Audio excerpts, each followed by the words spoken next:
It's 4 o'clock on a Tuesday, and you know what that means, don't you? It's time for another exciting episode of Taxi's Quarantini Happy Hour. Woohoo! Yeah, baby. Smoking hot show today. And thank you, fake band. Thank you, fake audience. I just can't stop using iCarly. You know, I really could put the applause on the Roadcaster and use that, but no, there's something about iCarly. I love her. What can I say? Let's see who's in that chat room before we get going. Actually, I've got a topic today. Thank you so much to Aaron Northern. Do's and don'ts, how to best be prepared if someone wants to sign or use your music and you want to look professional. So we'll get right to that in a moment. But first, let's say hello to the gang. We've got John Pearson, Bob Gunnerfeld, Darren Moss, Ian Shortle, Jesse J. Peck, Edmund Red, Aaron Northern. Hello, Aaron. Thank you for that great topic suggestion. See who else we've got there. Uh-oh, the crows are showing up early today. My God, they're coming in like P-51s. You ever have like that dry film you get on one eye? I don't have a dry eye problem like the TV commercials tell you do, but my right eye today is a little bit dry. So if you see me doing that during the whole show, now you know why. Let's see. Dean Turner, Alex Dillon, Jesse J. Peck, Darren Fletcher, Marion Laird. Listening while cooking supper. No, I need your complete attention, Marion. Ewart Williams, Peter Rayhill. Yes, like us. Give us a thumbs up. Hit the subscribe button if you're not a subscriber yet, and hit that little alert bell thing if you want to get alerts about when the show's going live. Hello, Steve Thompson, Dan Weber, Martin Gravel. I will be winking during this episode. Hello, Paul Etheridge, Pete Mason. Let me open up. Here, I'll get my energy drink burps out of the way nice and early today. Hello, Chuck Sadowski. Hey, Chuck, are you related to the actor Sadowski who was in the show Newsroom?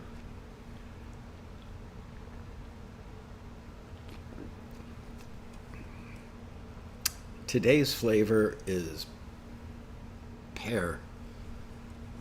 Wow, that's a nice pear you have.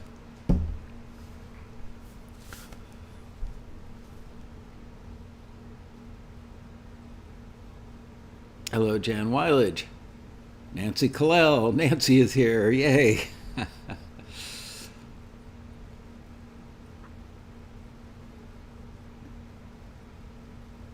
Yeah, no slurp.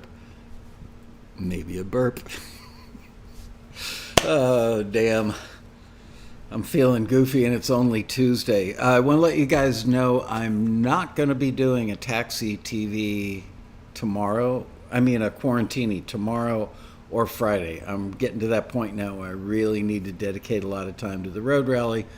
I've been getting a lot of stuff done, but need to get a lot more done. Yeah, if you search, I can't remember his first name, but there's a Sadowski, I can't remember if it's Sadowski or Sadusky, who's an actor on the show Newsroom, which was one of the better TV shows of all time, I think. Hello, Robert Orzechowski. And Spiritual, Songs from a Headband. Hello, Crow.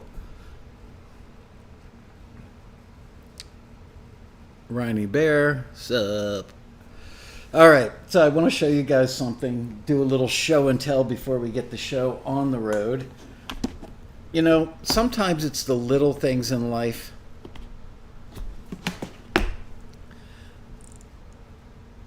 Airing out the taxi cab, did somebody throw up? No, somebody was smoking something that smelled like a skunk in the back seat of that little cab, so I had to air it out. Hello, Chris Brewer. So this thing, look at that. You know, we've all got that drawer or that box loaded with batteries. And I saw one of these advertised late night on TV, but I actually got this from Amazon. It was expensive for what it was. I can't remember. It was like $20 some or something like that. Maybe $17.95 or 20. I think $23.95. Oh, it is genius. And here's the best part: is it's got a battery tester that can check out any kind of battery. I mean, within reason, anything you would have in there. But it's got slots for, those batteries that are the size of a quarter. Literally every battery size you can think of that you would put like in a flashlight or, I don't know, just, all kinds of household devices. Anyway, there it is. Cheap thrill, really handy. Hello, Kip Johnson. Thomas Sadowski, there you go. He was actually a good actor. I really liked him in that show. There is no brand name on this thing, and I have a feeling that it might be, it's the kind of thing where I'm sure it's made in China, and there are like 10 different versions of it that are all basically the same. They're probably all made by the same place and then sold in different stores on Amazon, but just one of those dumb little things. Hello, Bonzo and Pierre. It's one of those things that you go, why didn't I have that before? Whoops, sorry. The crows are making my ring. Let me put that on snooze for 4 hours. Yay. Oh, one other thing I got to show you. One other show and tell item before we get the show going.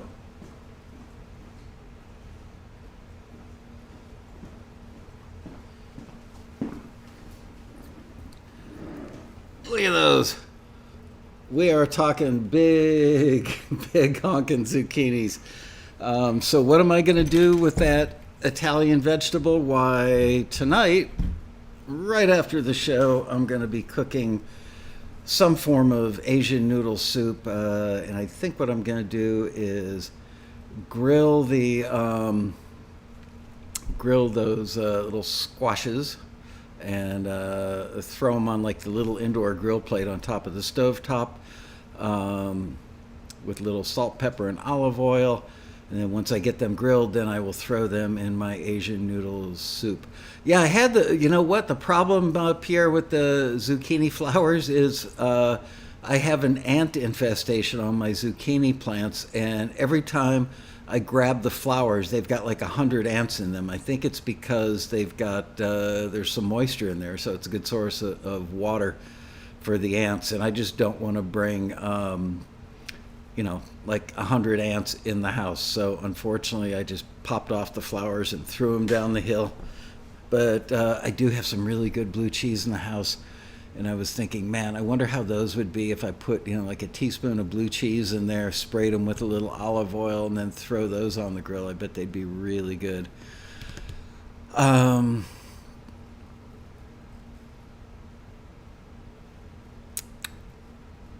see. Hello, John Hope. Okay, so what is going on? Something is vibrating around here.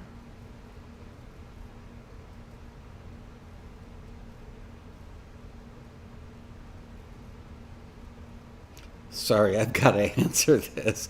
This is actually one of the audio guys from the road rally, Rick Hayes, who has been a dear friend of mine now for like 15 years.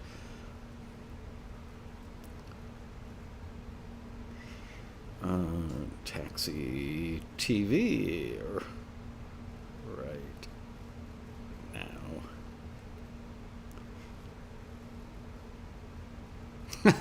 I said, yep, but doing Taxi TV right now with and I blew him a kiss.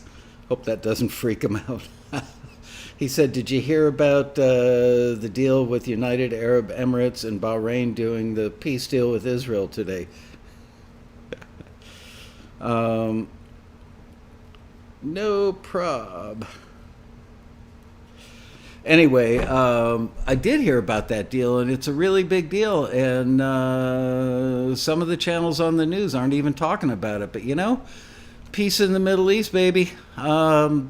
Everybody's been talking about it. Nobody's been able to accomplish it for decades. And there we go. This morning I saw all those guys lined up out in front of the White House. Nobody was shaking hands. They weren't wearing masks either. But,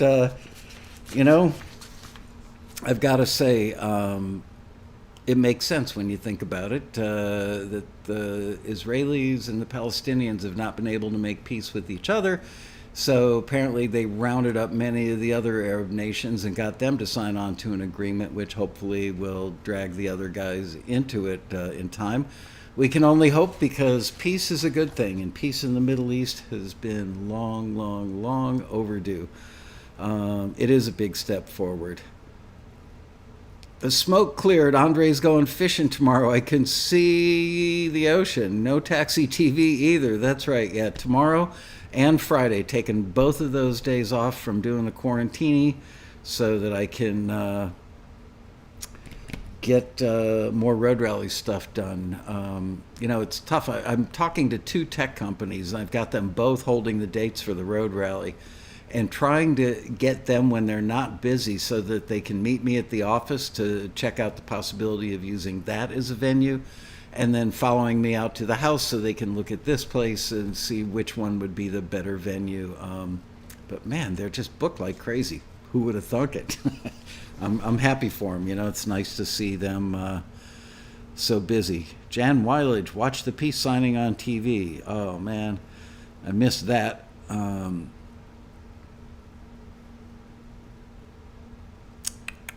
But I'm sure I will see it tonight. Michael Reschke says, waiting on Hurricane Sally here in Florida. Last time I saw this morning, it was a Category 1 with gusts up to 100 and a quarter, I think, steady winds at 90. So hopefully it's a mild one. I mean, you never know. I lived in Florida for 10 years and went through 2 hurricanes, and some people are a little dopey about it. They have hurricane parties, and other people are smart, get out of town. Definitely worth going inland and having your hurricane party well inland so you don't have to worry about the storm surge. One of the hurricanes I was in, I believe it was Hurricane David, we were in fact having a hurricane party at Inverary, which was the big development that Jackie Gleason built. There was a golf course and tons of housing there. And at some point, the eye of the hurricane went right over us. And there were about 8 of us, I believe, in this condominium for the hurricane party. And we ran outside. It was the strangest and most beautiful thing in the world. We were literally inside the eye of the hurricane. And prior to the hurricane's arrival, the wind was blowing in one direction. That's the cool thing about hurricanes is, they're coming for days, and the wind just keeps getting stronger and stronger and stronger, and it goes in one direction. It feels a little unnatural, even though it's all nature. And then when the eye passed over us and we ran outside, in the middle of the eye, which looked to be, a couple miles wide maybe, it was blue skies and sunshine, and there were birds flying around, and there was practically no wind in the eye of the hurricane. And then as the eye wall from the other side got closer, of course, we had to run back inside. But and then the wind blows the other direction as it's moved on and is going away from you. So it's kind of weird, but a once-in-a-lifetime experience. But I was young, probably in my late 20s, and a little dopey. Probably shouldn't have gone outside during that thing. Amazon just got approved for drone delivery. Now we have skeet shooting with prizes. Oh man. The Coriolis effect. I've heard of that. Can't pronounce it worth a damn. Anyway, let's get on to the topic. We're 15 minutes into the big show, although I don't think this is 45 minutes worth of stuff, but you never know. So again, my thanks to Aaron Northern for suggesting this. The do's and don'ts, how to best be prepared if someone wants to sign or use your music and you want to look professional. So, these are all my opinions. Other people may have different opinions. And frankly, I typed this out in about 10 minutes because I was right in the middle of working on road rally stuff. But I've got a substantial little list going here, but I'm sure it could be longer, maybe more evolved. Sorry, I got distracted by the. Oh my God, that crow is literally eating a tomato. The funny thing is, I take the tomatoes that have been eaten by the tomato worms and drop those on the ground. They're nice and red. They've already, had the skin broken. And do the crows eat those? Like, no, that's used food. I'm not doing any dumpster diving for my lunch. I'm going to eat the one right off the damn vine. Ugh. Anyway, okay, no more distractions. So, your goal is to have them feel like you're going to be easy to work with. Once again, the overarching goal is to give them a feeling, a sense of like security that you're going to be a piece of cake to work with. And remember, while this is super exciting and somewhat life-changing for you, it's just normal everyday business for them. I'm sorry, but there's a crow walking around my yard with like a golf ball sized tomato in his beak. Yep, reality TV. It is amazing how smart those things are. Anyway, so remember, while this is super exciting and somewhat life-changing for you, it's just doing business for them. You are not the only person that they're offering a deal to that day. And they've done this hundreds, probably thousands, maybe many thousands of times. So I know it's like exciting. I've got a publisher. Somebody loves my music. Somebody loves me by extension. It's like you get to tell your family and friends, hey, somebody just offered me a deal on my music. It's just like mind-blowing. But truth of the matter is, for them, it's just one more box to check on their day. Not saying anything bad about them. It's just far more exciting for you than it is for them. And really, you need to make this all about them, not all about you. So, you are not the most important thing or person in their life, even though you are in yours. Keep it in perspective. While it's super new and exciting and fresh and just, something you've been waiting for your entire life, not for them. Getting placements is the most important thing in their lives. Every minute they spend holding your hand is 1 minute less that they can be pitching, placing, and earning income for you and for them. Remember, every penny they make, generally speaking, you're making a penny too. So they spend the vast majority of their time pitching music and signing off on deals for placements. They spend far more time doing that than they do actually auditioning music, or they're not really in the business. They're not like taxi. We're in the business of educating you and helping you and finding homes for your music. They're in the business of finding homes for your music so that they can make money. Make absolutely sure, this is really important, that you never, ever, ever send them music that's been distributed online and monetized by any of the distribution services. Search each of your songs and tracks on YouTube. You know what? This is important. I've been seeing this a lot lately, where I've gone and looked for taxi member music, and you'd think I would just go right to their profile, on the taxi page, but sometimes I'll be on YouTube already, working on something on YouTube, and I just type in their name in YouTube, and sure enough, it'll come up, Michael Laskow topic.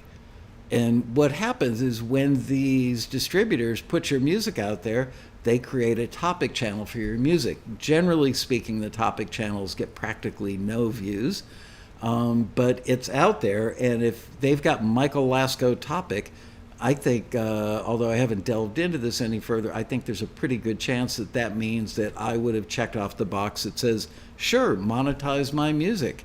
And when I do that, I have signed off on a publishing deal of one sort or another. Different companies have different types of deals. Some are exclusive. Some are non-exclusive.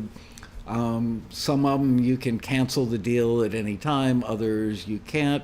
So it's really important because, man, oh man, the kiss of death, one of the kisses of death, one of the kisses of death would be to submit your music to Taxi, not realizing that you have already done that publishing deal with, CD Baby or TuneCore or whomever. Again, both fine companies, but you got to be careful and know what you're signing.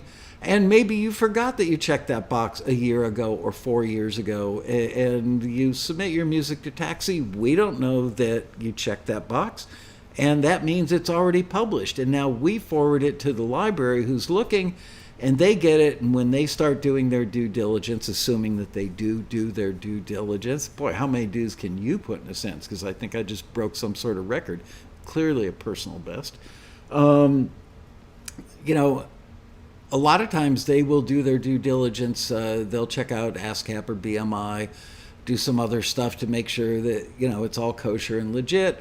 But then there are some libraries that aren't checking yet to see if you are published by one of these other guys. And man, oh man, if they've gone through that process, then they get cranky with us because, like, how could you forward music to us that's already published? Well, we didn't know. You should know. And it does not make them love you. So there you go. Crashgate says, what if nobody wants it anyway? Well, that's a whole different set of problems. Let's see. Oh, be yourself. If it's a phone call or even an email, because you can tell about somebody's personality in an email, be yourself. Don't try to act like you're more experienced than you are. You know what? If you try to sound all like, I'm all that, and I know, I've been around the block, and I do this all the time, they can smell it, they can feel it, and they will know that you're being fraudulent in the way you are representing yourself. But just be yourself. Be cash, be cool. Don't be afraid to let them know that you're somewhat new, but don't do or say anything that makes you look needy. That's a really important thing to remember. Don't look needy. Because, like I said at the beginning of this, they want to sign people that are easy for them to work with, where there's no friction in the process, there's no friction in the relationship. And if you sound like, oh, what about this? And I heard that, and what about that? And you start trying to get yourself an education in a phone call or an email exchange with them, they're going to look at you, figuratively speaking, and be thinking, oh man, I'm sorry I made this phone call. I'm sorry that I offered this person a deal. Sounds like they're going to be a lot of work. We've heard tell from members, sometimes members will get a deal offer and have an email exchange or a phone call with the library CEO or somebody that works at the library. And the person on the other end says, yep, I'm going to send you out the contract tomorrow. And then the contract never comes. You know why? Because they hung up the phone, they shook their head, rolled their eyes, and went, oh, man, this person's just going to be way too much work. And maybe it's not cool that they say, I'm going to send you the contract tomorrow, and they never do.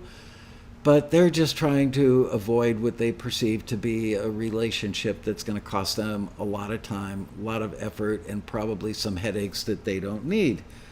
So don't look needy. Oh, crap. Now there's a squirrel in the backyard. Check it out. You won't get this on regular television. There he is.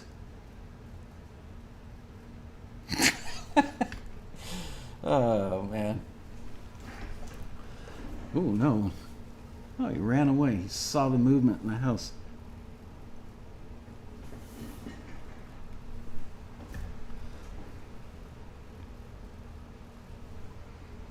Yeah, not bad.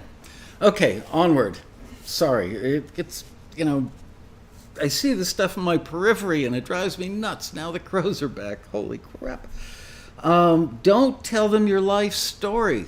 Like I should talk, If there's anybody guilty of telling my life story over and over and over, that would probably be me.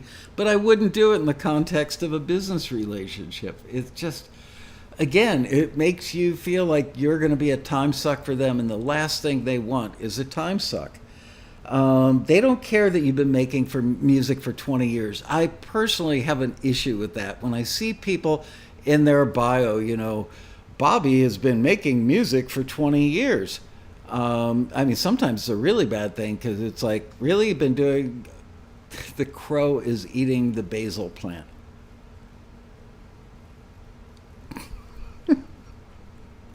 Why do I spend all this time tending the crops at Laskow Family Farms only to be feeding the damn crows and squirrels and gophers?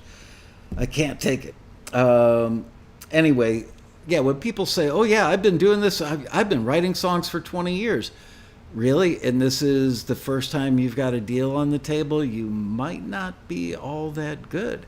You don't want to say I started out 3 weeks ago, but you don't even need to mention a timeline. They only care about what you are doing now that can make them money. And you know what? Don't perceive them to be greedy, because if they're making money, you're making money. And that's exactly what you want to have happen. Here's a good one. Under promise and over deliver. We've all heard that phrase. Unfortunately, some people just don't live up to that. But yeah, under promise and over deliver. And never, ever, ever miss a deadline. As any of our more experienced people in the chat or our members would tell you, that it's okay to say no. If let's say you've got a bit of a relationship going with a library, everybody loves to say, well, my publisher, sounds important, like I've got a publisher. And it is. It's exciting and it's new and it's something you've wanted your whole life. So you feel this, like, we're not worthy. That was a really bad we're not worthy.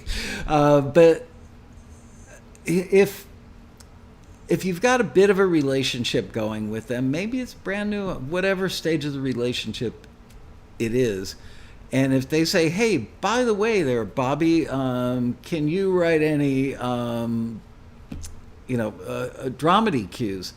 And you're really slammed. Maybe you're busy at your day gig. Maybe you're moving, maybe you've got a member of the family that needs some home care because they're in a medical situation. Whatever the reason is, there are times that you can just simply say, oh, geez, I'm so sorry, but I'm so slammed that I can't take that on right now. You would think it's like, oh, no, they're never going to come at me with another one of those offers, but they will. And frankly, if you're cool about it when you say it, just, be polite and somewhat apologetic, but not to the point of being like super sappy about it, but just say, I'm so sorry, Doug, but I'm just really busy this week, and I don't want to tell you that I will when I probably won't be able to. I wouldn't want to miss a deadline, so I really appreciate the offer, but I got to take a pass this time. You know what they're going to walk away from that phone call or email feeling? They're going to feel like you're so damn good, so damn busy, that you just went up a couple of notches in their worldview of you. Can they have a worldview of you? Their perception of you is actually going to be better because you turned one down. Now, is that something that you should do, like every third time they call? No. Can you do that a couple of times in a year? Yep, and they will love you for it. This one's also important. Do not send them emails. Do not. I put that in all caps. Do not send them emails with 200 words and a ton of questions. I hate that. Honestly, I really, I just like, I don't freak out about it. I don't hate the person. But man, oh man, sometimes people grab my email address and they shoot me off an email that member services or anybody in the staff could have answered very capably for them. they fire it off to me because maybe they're a little ticked off at a screener, maybe they didn't like a critique, maybe they think they should have been forwarded for something that they weren't, and they email me and they load it up with question after question after question after question. I get like 200 words and maybe 5, 6, 7, 8 questions. I got an email recently that was easily 500, if not 700 words. There must have been a dozen questions in there. I'm sorry, but we're really big on customer service at Taxi, and I feel like anybody who's putting food on the table for the Laskow family, that's why I'm growing my own, so I could just say, ooh, no, I dropped it and it cracked.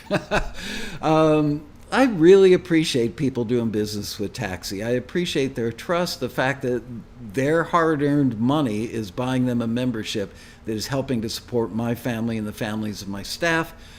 I really deeply appreciate that. But when somebody sends me an email that's 700 words with a dozen questions in there, I want to reach through a telephone and just grab them by the neck and go, what the hell were you thinking? Nobody's got the time.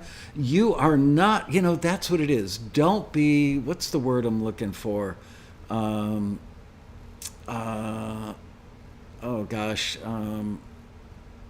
so self-centric. There's another word for it. It's now zucchini squashed. Anyway, there's a word when people only think of themselves. No, needy is part of it.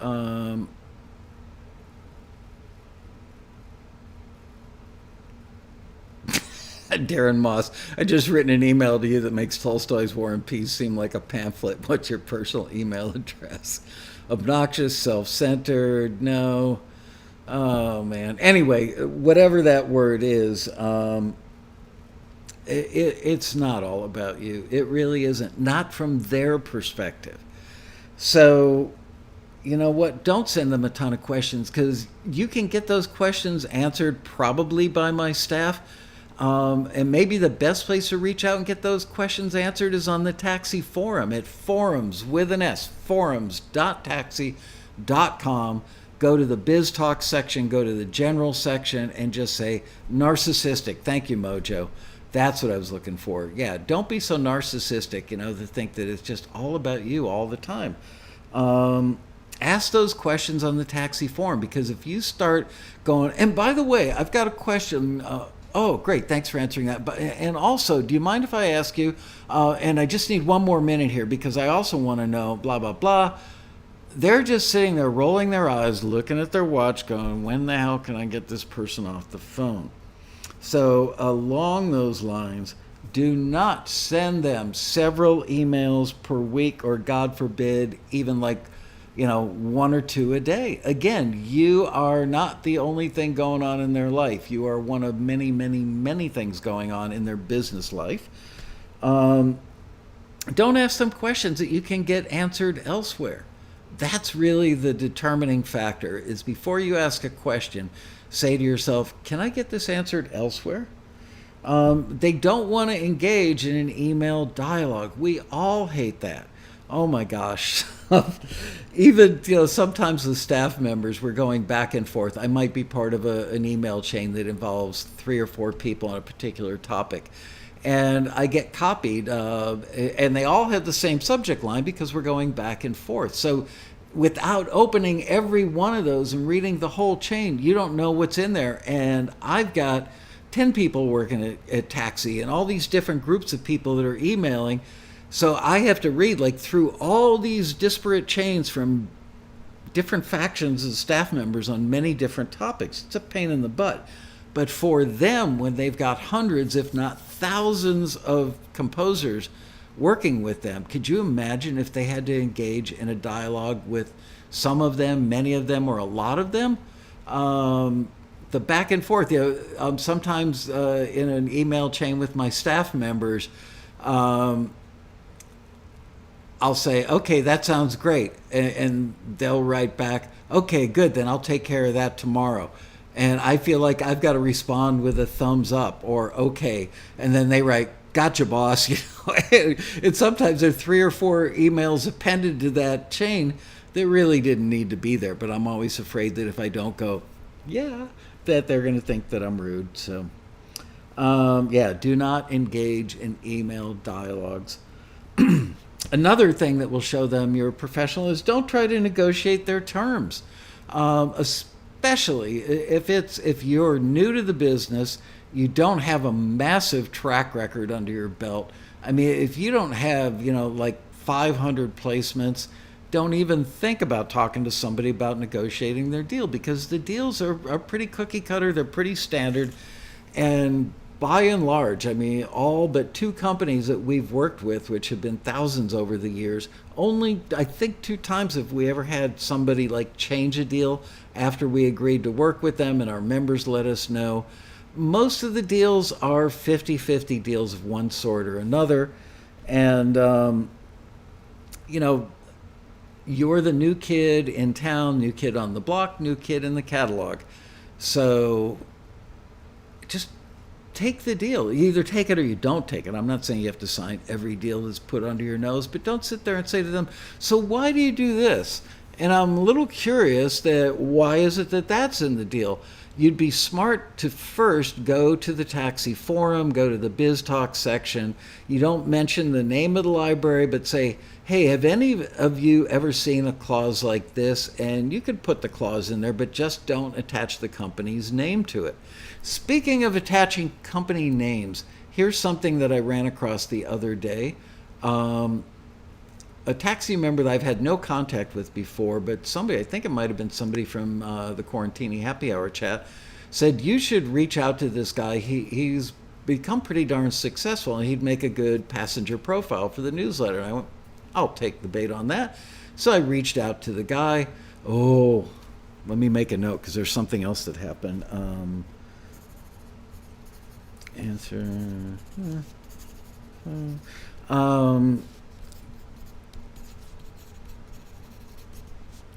So I looked the potential passenger profile up in the taxi database, and I got his phone number, and I called the phone and left a voicemail. Hey, it's Michael Laskow from Taxi. Nice to meet you. Somebody suggested that you'd make a good victim for the passenger profile next month. Give me a call so we can discuss it.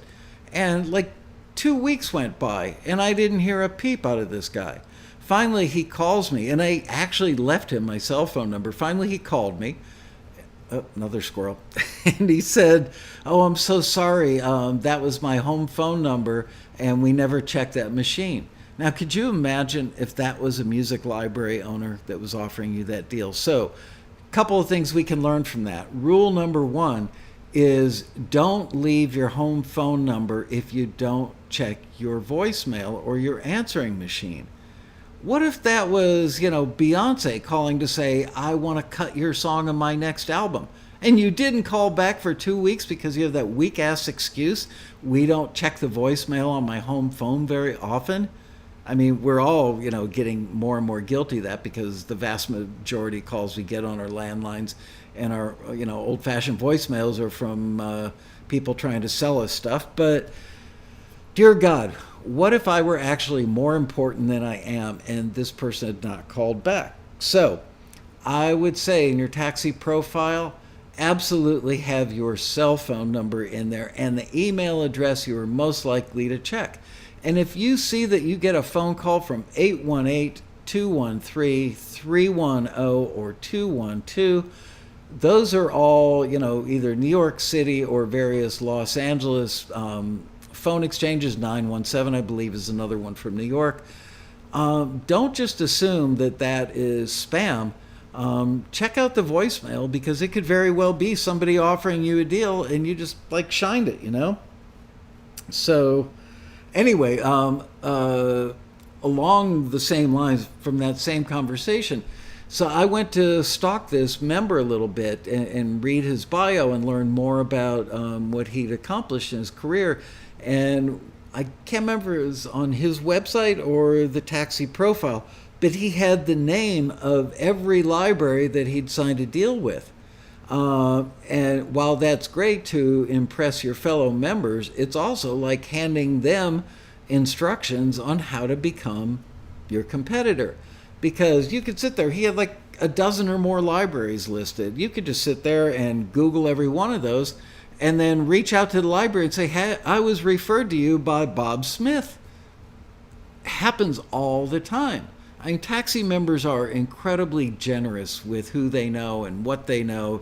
The spirit and generosity, spirit of generosity amongst our members is off the charts wonderful. However, what about people who aren't your fellow taxi members?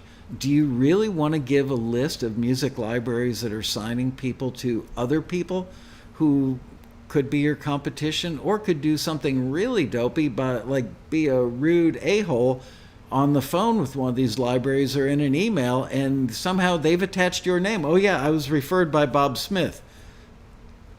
Not a good idea. So I recommended, gently and politely recommended to that member, I said, you might want to take those library names off of your thing.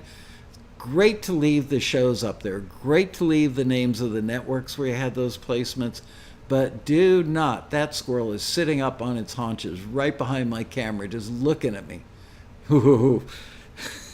JP, that's it. I'm sending the private jet. You and I are going squirrel hunting in the backyard. He's literally sitting up on his haunches looking at me. Anyway, so there you go. There's today's most valuable tip is don't give away the store to people who can be your competitors. Give away that information to people that you care about, people who will reciprocate, people who you can trust, people who will act like a professional when they have contact. But squirrel getting a nut. Yep. Your library is a piece of crap Michael Laskow sent me. There you go. Let's see. So yeah, once you become, going back to the do not negotiate, not on a first date, not on a 100th date. If you've been with that library for, like 4 or 5 years, and you're one of their very top composers that they're making, like $10, $20, $30,000 a year from your music, at that point you could say, Bob, I've been with you guys for years. The vast majority of my music is in your catalog. Is it possible, because of our long-standing relationship being so incredibly productive, financially productive for both of us, do you think maybe we can talk about amending the deal a little bit more in my favor? Worst could happen is they go, nah, I really never negotiate deals, which most of them don't, because they can't have this deal for that composer and another deal for another composer and yet another deal for another composer. How could they have a cogent conversation with anybody? They would have to pull out their file on every one of them and scan the contract to see what kind of deal they signed with them. Not something that's going to happen.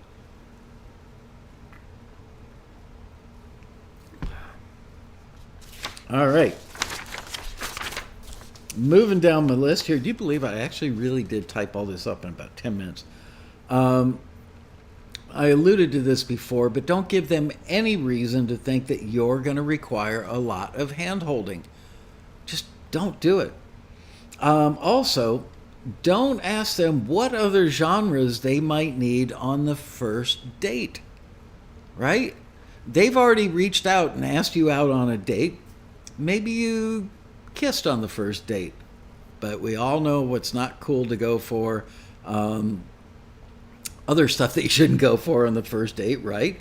Wait until you've successfully delivered that first piece of music to them in the file format they want and with all the metadata they want, blah, blah, blah, blah, blah. And once you've signed the contract, then and only then should you ask them, by the way, are there any other genres that you need? And don't tell them that you are versatile. I've been saying that for 28 years. Versatility is more often welcomed in the music library market, but almost every music professional knows very few people are versatile enough where they can do it all, or even a lot of it. They know that most people are good at 2, 3, or 4 genres. So I'd say never use the V word, which is versatile. I think I've told some of you this, maybe not all of you, so I'll repeat the story because it's pretty damn funny. I was in either Chicago or New York and had a pretty full ballroom, probably like 500 people. I used to fly around the country. I would just like fly on a Saturday, and on Sunday I would do kind of like what I'm doing here for about 3 hours in the ballroom of a hotel, just to spread the taxi love around the country. Now I do it with a webcam. So I'm in this ballroom, it's packed, things are going really well, and I say, does anybody know a word that begins with the letter V that you should never ever use because people will see you as being unrealistic and unprofessional? And a kid all the way in the very back row of the ballroom, I mean, the back of his chair was pressed up against the rear wall of that ballroom. This kid stands up on his chair and yells, "Vagina!" Everybody in the ballroom absolutely lost it. Of course, the word I was looking for was versatile, not the other word. Anyway, had to be there. It was really funny. Andre Stepanian had a library owner send him a friend request on Facebook. I'm glad I didn't send one to him first. Okay. And the last point on my litany of suggestions is ask them if they have an email or a one sheet for new composers if it's the first date, first time they've reached out to you. Ask them, do you have a one sheet or an email you can send me that gives any tips on if you like metadata done by us, what we should do about registering, should we or should we not pre-register with a PRO, how do you like your metadata, how do you like your levels, do you require alt mixes, what type of file formats, all those little nuts and bolts.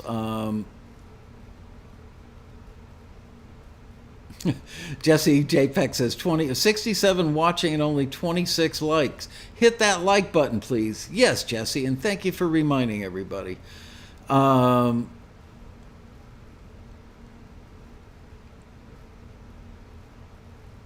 Anyway, there you go. So that's it. That's all my stuff. Any suggestions from you guys? And I'd really appreciate it after the show because this is such a good topic. After the show, once Liz has the archive version up, if you have any other suggestions or questions on this topic, please go into the comment area and hit us with a comment. Anyway, I hope that was helpful. We've got 13 minutes left, so I can either go outside and scare animals away. Mark Wiggins came in. He was late. What was the topic? The topic was, and it was suggested by Aaron Northern, and I appreciate it a great deal, the do's and don'ts. How to best be prepared if someone wants to sign you or use your music and you want to look professional. Honestly, Mark, this was really good stuff. If I can be a little bit modest, I was quite frankly blown away with myself. Good job, Mikey. No, I was really happy. I whacked these out in like 10 minutes and went, wow, that's a pretty good list. So there you go. It really is a courting situation, you know? I'm sure that we've all had one-night stands, you know, in the context of dating.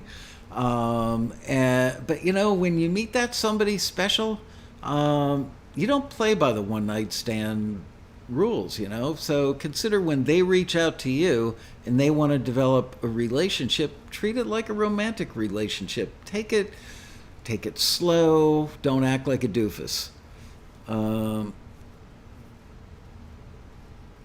Short and point. Bonzo says, short and to the point emails have done me well. Absolutely. Yeah, don't send those super long emails. Here's a writing tip. Write short sentences. And write short paragraphs. Look at most of the stuff that I write, not the interviews that are in the newsletter, but look at my marketing stuff that goes out.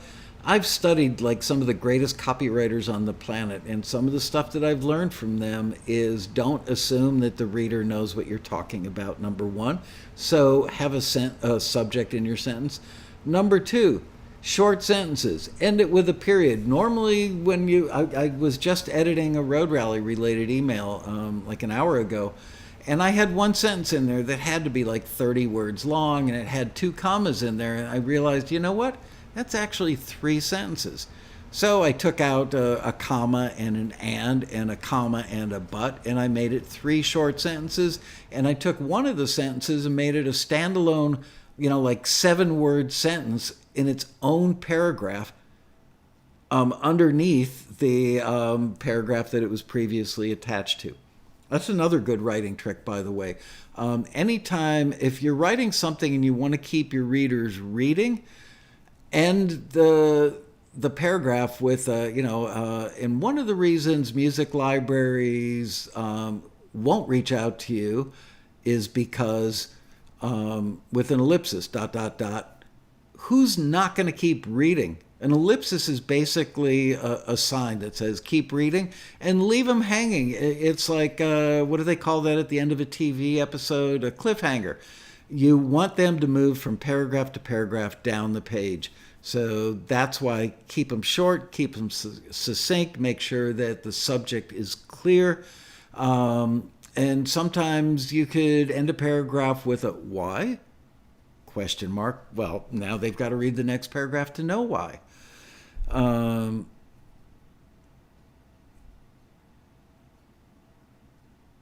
Yes, great suggestion from Mark Wiggins. Post this one in the comments later. Check your spelling, not necessarily spell check, but reread your text before sending it. Just like Mark should have reread his right there, because it says reread you text before sending it. Sorry. I couldn't help myself.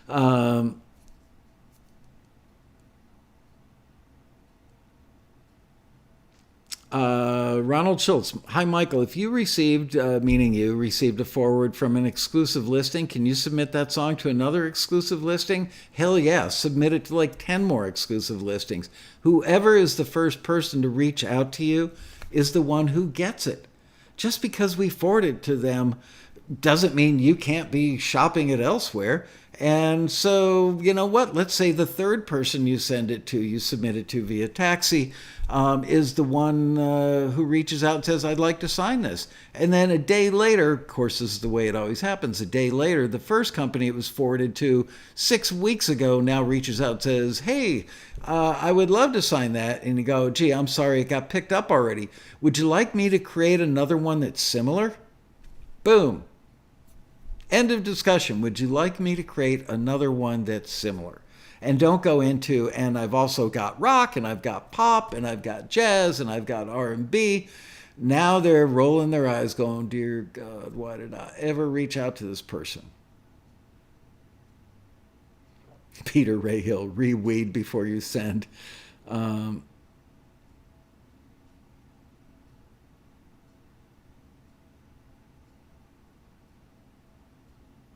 So there you go. All right. Any other comments or questions? Yeah, don't trust your grammar checker. Those things suck. Stevie's in the house. Another gem. Why, thank you. Assuming you're talking about what I just said.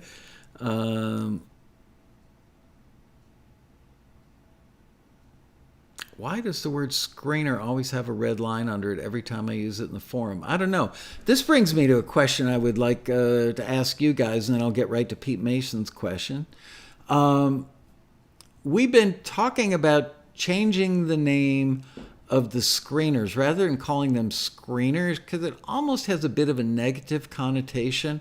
And under that goofy AB5 law out here, they've now made exemptions for music-related employment or working as independent contractors. So now that we've onboarded like 35 people and increased our tax burden significantly at Taxi, thanks to the good work of a bunch of musicians who signed off on a document saying, change it or we're going to revolt. Change it or we're calling Antifa. The California legislature actually is amending the statute, and I believe starting January 1 of 2021, Many of the things that would fall under the umbrella of musician are now going to be allowed as independent contractors. They don't have screener under that umbrella. They do have producer, engineer, songwriter, blah, blah, blah, blah, blah. Screener is a kind of a generic word with a little bit of a bad connotation because, like, we're going to screen you out. So we've talked a little bit about calling them taxi producers because every single one of them, I think, without exception, maybe to varying degrees, but they are all producers because they all do, the work of producers, which is picking the right music and making suggestions how a particular piece of music could be better. Music consultant, that's too broad, I think,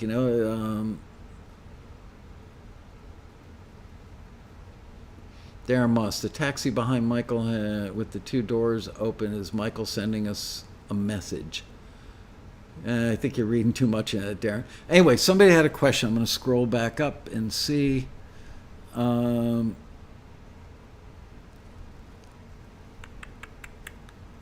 libraries plan for a year ahead or month by month in terms of what they need? Honestly, I don't think they do. I really don't think they do. Frankly, a lot of times it takes an email from Taxi going, hey, by the way, we were on your site the other day and we realized we were listening to some of your orchestral stuff and it sounds like some of it's getting a little long in the tooth, to which they might hate our guts, or they go, ooh, I'm glad those guys caught that, because they may have signed that orchestral stuff back in like 1997. And it just doesn't sound that good or that current or that fresh, or the audio quality is not nearly as good as the samples that are out there today. And they go, you know what? Yeah, find me some orchestral. Find me some orchestral hybrids as well. Find me some big bombastic orchestral hybrids. So my personal opinion through 28 years of observing these companies is rarely do they plan ahead. There are events like upcoming Olympics, when we can have the Olympics again.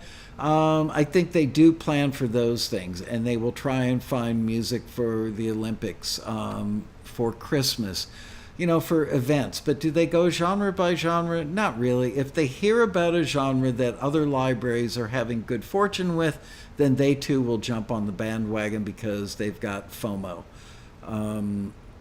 So there's the answer to that. Somebody asked, should I copyright, Mike S. asked, should I copyright material before submitting? If you're submitting a song, this is my opinion, this is not legal advice. I know at least two of my attorneys would be strangling me right now if they're watching this. If you're submitting a song that you want to get cut by a major label artist, and you've spent weeks, months, or years crafting that song, I would copyright that. It's already copyrighted. I would register that copyright with the Copyright Office at .gov. If it's an instrumental cue, no. You're going to crank out a million more of those things. I don't want to make them seem insignificant, but compared to a song that could be a giant hit for a big artist, they don't have the same level of significance. And so what if somebody rips off a 97-second instrumental cue? People really aren't in the habit of ripping off instrumental cues, but let's face it, if you're doing a circus cue, could it have a calliope in it? Would it boom, boom, boom, it's like a clown car thing? They're going to be very similar. I don't think anybody sits down and goes, I'm going to copy that cue because that's really good. They'd be, first of all, a bad person to do it. Second of all, crazy. Just not a good road to go down. And that cue is not going to generate, $100,000, $1 million. It's not going to be something that's going to create the kind of wealth that you can, generational wealth that you can pass down to family members. Okay, now I'm going all the way back down. We've got 1 minute left.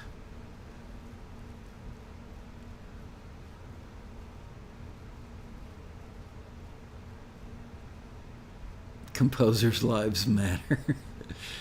I love calliopes. Yeah, everybody loves a calliope for about 30 seconds, Marion.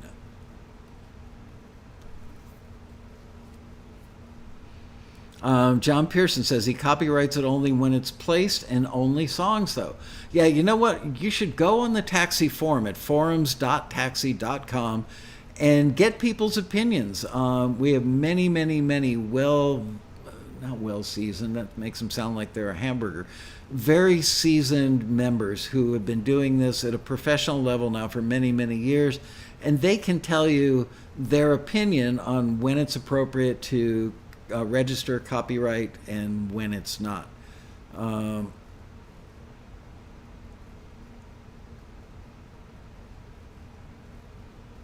have to scroll through to see all the names for alternative names for taxi screeners. Okay.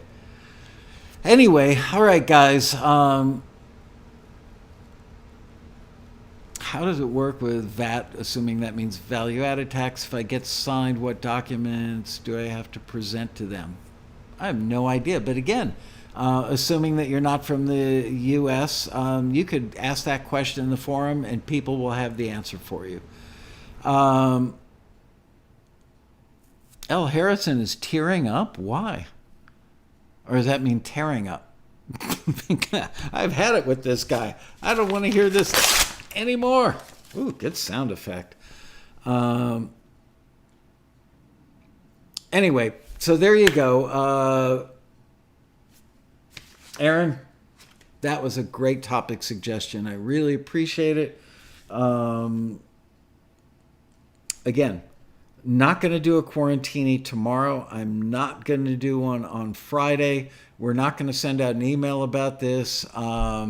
So just spread the word amongst your fellow Quarantini people. No Quarantini happy hour on Wednesday. No Quarantini happy hour on Friday. But we will convene right back here at 4 p.m. Pacific time on Thursday. There will be a Taxi Quarantini happy hour.